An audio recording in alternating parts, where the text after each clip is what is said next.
So, Hyperlite boot basics for 2022. We put a lot of jargon, a lot of technical terms out there to you, but what do they mean and what's best for your customer? So you're a new retailer with us, new retailer for Hyperlite.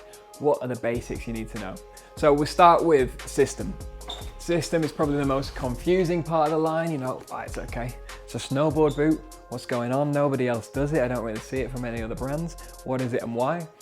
So Hyperlite developed alongside Burton Snowboards now this chassis system. So the idea is it's the best of both worlds for each product. Which customers does it work best for? Maybe not those coming into the market, new customers. You know, someone that's been around the cable for a long time. Does it work for boat?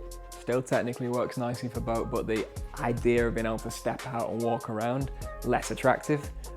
Best feature about this is you've got the stiffness and then the comfort, but you can then walk around in them, especially those cold winters of the cable in the UK. A really nice bonus feature, walking around in them, you know, keeping your feet protected.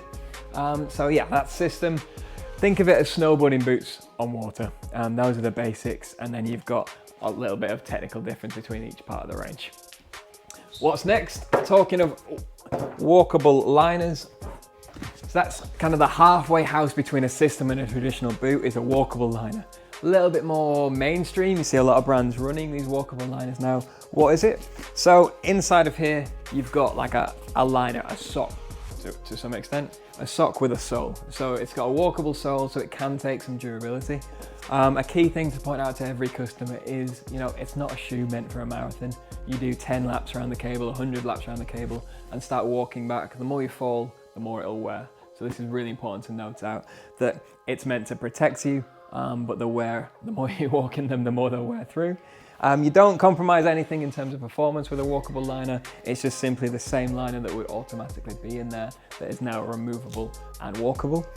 So various different ways to do it. You got that with the Velcro strap on the de facto, or you can have a lace system like on the Kodiak. So that's your walkable liner boot. And then your traditional boot. This is where the liner is bonded into the shell, so you can't take it out. It's more, your boots are mounted on your board and you're walking around barefoot after that. So for 95% of boat customers and still probably around 50% of cable customers, this is your go-to. Usually means you can get more value in the boot because the focus is on the comfort as opposed to the walk liner, or more stiffness or more support. So there's always compromise, but that is really the technical difference in the range. You've got your traditional closed toe, your walkable, and then your system.